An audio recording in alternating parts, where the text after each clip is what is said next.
Hi, this is Danny Ryan, the VP of Business Development and co-founder for ThreeWill. And I am here with Jason Pace, the president of Select Methods. Jason, thanks for being here with me. Good morning, Danny. It's great to be here. Awesome. Yeah, this is a follow-up conversation. We're going through and wrote a blog post back in February 2015 that was sort of on I wanted to go through some of the sales and marketing tools that I use. And this is just a conversation about sort of what are we using today with regards to different sales and marketing tools. In the first episode, we went through for a website and blog and social, some of the tools that we use there. I wanted to, in this one, let's get it started off with email marketing. And for me, I feel like I've used a lot of different tools with email marketing. I've used Constant Contact. I was using Vertical Response for a while. A lot of them they're very similar in nature, so I don't know if there's oh my goodness, you have to use one over the other. I'm using MailChimp nowadays because I think some of the integrations that it has. I like the integration with WordPress, and it just seems to be all over the place with regards to the different tools that I use. I really do have a bunch of tools in my toolbox, and one of those things that I look for is how well do they integrate together. Mm-hmm. So I ended up, and this is a recent switch for me, and I've been really happy with it with MailChimp, and I'm starting to try to do some of the things that let me give you a little background on what I do for email marketing. I typically send out 2 messages a month. One is our newsletter, and then the other one we typically have a monthly webinar that we're doing, or some other community event. For us, we do a bunch of stuff with SharePoint, so it might be a SharePoint user group or something like that. But I try to keep the messages down to 2 a month. If there's, I don't want to flood people. I don't want to, I just want them to let them know what's going on. Occasionally reach out to them. It's funny, a lot of the messages go out, and I haven't seen, maybe it's someone I haven't seen for years, and they come up to me and they're like, I love what's going on at ThreeWill. I get your email. And I'm like, oh, really? That's great. And it's amazing how many times it just keeps your name, your brand out there with folks.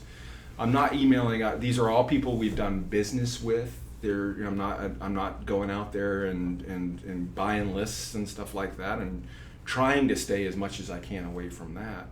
These are people, at least genuinely, we've interacted with, and I try to do a good job of capturing that, and try to do a good job of, if they want to unsubscribe, it's very easy to one-click type of thing. I don't want to bother someone if I have to. But again, this is like a 101 thing. I think everybody should be at least giving our customers an opportunity, if they want to get 1 or 2 emails a month, to say what's going on at ThreeWill. And my newsletters have a personal aspect to them. You were mentioning this before. I typically will have a customer quote in there, so you'll see a person's name along with a quote from somebody inside of ThreeWill, and all of the, just sort of use the stuff that's going out on our blog and use it as a way to channel what I think are the important messages, the important things that people should be aware of. Tell me more. So the MailChimp is, and this one I'd say my message is make sure you're doing this. It's not so much that you have to use one platform over the other. It's just I every year I make the commitment to the rest of the leadership team that I get out 1 newsletter a month, and I do that just because it's important to keep us out there and at least something coming to people where we're reminded that things are going on out there once a month.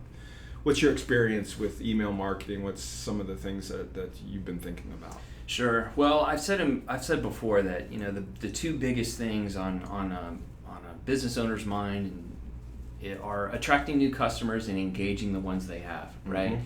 And a lot of us don't do a great job of engaging the ones we have. We spend all of our time trying to attract new customers, right? Mm-hmm. And so email marketing is a great way to do that, to keep your customers close, to inform them of things that are changing and stuff like that. I have a question for you though. Sure. When you send these messages out, do you have click-throughs in them, or are they? What kind of responses are you getting? I'd have to pull one up to see. It's very. It depends on the content that I'm sending out. Sure. I'd have to pull it. I can't. It's very low. Let me put Yeah. it that way. No, that's been my It's experience very as well. low. I think it's been more of my expectation around it when I send these out is that they may read the subject, they may get Right. some. If I get a click through, that sort of tells me, hey, that person's alive and cares. Right. That's kind of a strange way to think. Oh, you still care about me? You clicked on Right. this letter. Well, but it for me, it's a you want it's. There's been so many times in which, just so you've worked with somebody, they know what you do.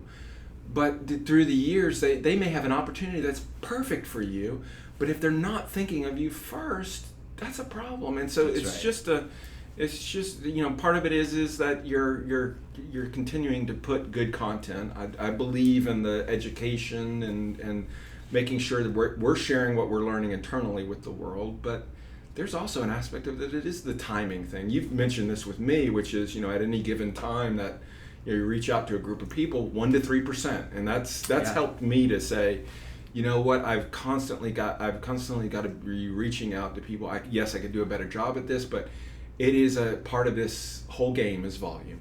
Well, and let's talk about the other side of this too. I mean, I think our listeners are probably thinking in terms of like, okay, well, I understand using email marketing to stay engaged with customers, but what about the idea of sort of using email to get new customers and to reach out to people that hadn't heard from us? And I think that the tide is changing on that. I think that carpet bombing approach, that scorched earth approach where you have a list of 10,000 names and you launch them off through an email service provider, those days are kind of coming to a close because I think we all have experienced the very fractional response rate that we get from that. And so the direction we're heading in is more directed at people who are already engaged with us but aren't really haven't really popped their heads up yet and said, hey, I'm a prospect, give me a call, right? And so I think what's happening is you're seeing more of an approach that involves marketing automation and in lieu of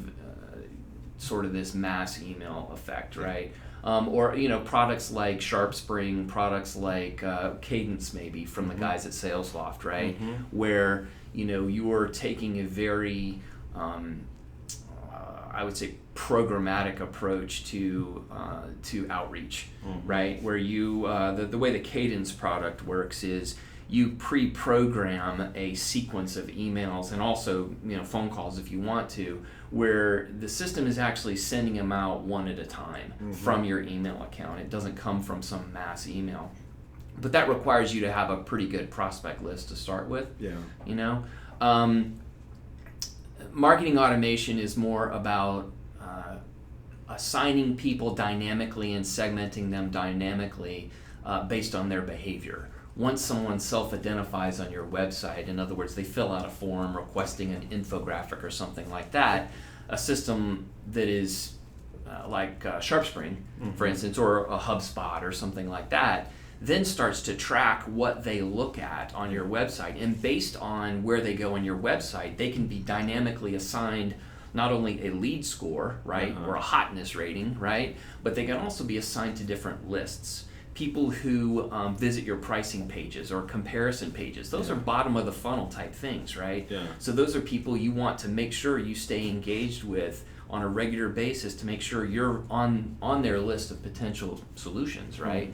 And so the system would dynamically assign them to that segmented list based on the fact that they've visited pages on your website. And this gets into being strategic about how you build pages on your website too, and that's probably a different discussion. But I think that overall, like you said, I've found that most of these email marketing programs or these service providers are generally the same. One of the values that they bring is they do a tremendous amount of research though on what works in email. So I recommend that companies like MailChimp and Yesware are blogs, definitely blogs to follow. Look at their research, find out what subject lines work. I mean, MailChimp does all that research about, like how to write a good subject line. They have all that stuff. So not to, get too far off track, I think MailChimp is a great solution for that. And I think the wind is blowing more towards directed email marketing where you've got something to work with more than just a name and a contact. You've got something that's a little bit more segmented. Yeah, and I think that's the area where I'm trying to focus in, is more of segmenting my list. Yeah. And I've done in the past. I've done it more of, if let's say Microsoft's a big partner for us, so I might do a reach to them, and with maybe a specific win that we had recently, and just letting them know, hey, we're in this area. Thanks for, or maybe just like a once a year I send a thanks for the partnership, just to be grateful, because we are grateful for them, and so. Those trying to segment out, and it may be as simple as segmenting by company, just getting a little bit the message, so that it isn't the broad message that's out there. I think I need to do the broad message, but I also need to look at how can I segment my list, and definitely can do a better job at doing that. Well, that's a whole nother episode, marketing automation, right? Yes. The next one that we have, and this is a little weird, we're hitting a lot of different probably just that fall underneath marketing automation in general, but I probably mislabeled this, but I say content marketing SlideShare, because I wanted to, a lot of the content that we develop comes in the format of either a white paper or a presentation. A lot of those I've been putting up onto SlideShare. They have a whole, they've got a lead capture thing, which I think is work. I find that if I put it up on my website and I try to do the lead capture, my rates are really low. But if I put it on SlideShare, because it's like a trusted network, people are much more comfortable with sharing additional information about themselves, or filling a lead form off of those sites. So I've found that it has been a better way for me to share. I often, like on our blog, I'll use they provide embedded code that you can use, so they can use the SlideShare viewer on your website, so they stay on your website. They can read it if they're interested in it. They can download a copy of it and do the interaction with sharing their lead information. So I just wanted to point this out as being a pretty good, it has worked well for us through the years. I know there's marketing automation software that can do very similar types of things than this, but this has just worked out fairly well for me.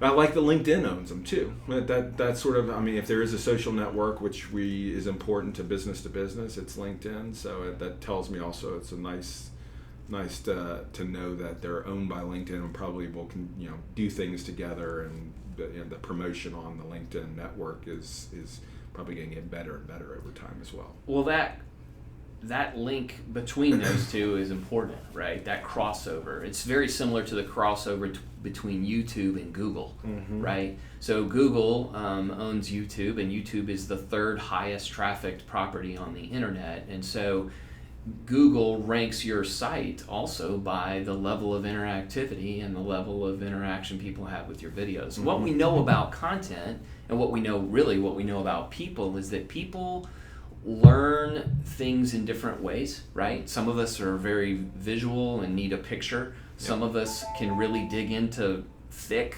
verbose text, and because we're really detail oriented and we need a lot of information. Some of us hear better, right? And so the thing with content is to be multi-channel, right? It's important to have a blog, but for the people that really just want to get the 30 to 60 second take on something, there's a lot of people out there that don't have good reading comprehension and have no patience to read something, right? So a good 30-second video that says, hey, the blog that I wrote today, here's basically what it's about. If you want more information, you can read it, but really what I wanted to communicate was this, right? And I think what that does is it certainly establishes authority, but it also, for the people who just want to see something and see you, that's another way to get that message across. So the great news there is that you can pick a topic and you can record it as a podcast, you can record it as a video, you can make an infographic out of it, and basically all you've done is take that one topic and expanded on it, right? And the good news too is that you don't have to have, Martin Scorsese quality cinematic videos anymore. People really are looking more for authenticity than anything else. It's important to have good sound and more of that than anything else, but the multi-channel approach is what works. And so one of the things we're doing for our clients, because content generation is so hard, is starting with a set of themes and topics, building out a set of headlines from that basically, and then on a determined schedule, which is why we call it Pulse, it's consistent, pushing out multi-channel messages on that, right? And so it's not enough anymore to just tweet. It's not enough to just have a blog. It's better than nothing, but to have that multi-channel approach where you're really kind of attacking it from different angles is important. Awesome. Well, we're just about at time, so I wanted to go ahead and wrap this one up. How can people get in touch with you, Jason? Well, selectmethods.com is the best place to start. Reach out to us on our 1-800 number. You can email me, jason@selectmethods.com. Awesome. We love talking to entrepreneurs. We love talking to small companies that are really trying to become a part of adopting the latest in sales and marketing technology and methods. And so we'd love to engage on that. Awesome. Well, appreciate your time today. And sure. Thanks everybody for listening. When I put this up, if you can feel free to leave comments if there's particular tools that you happen to use or anything, any insights you'd like to add to the conversation. We'd love to hear back from you. Thanks so much for taking the time to listen to this, and we'll talk to you soon.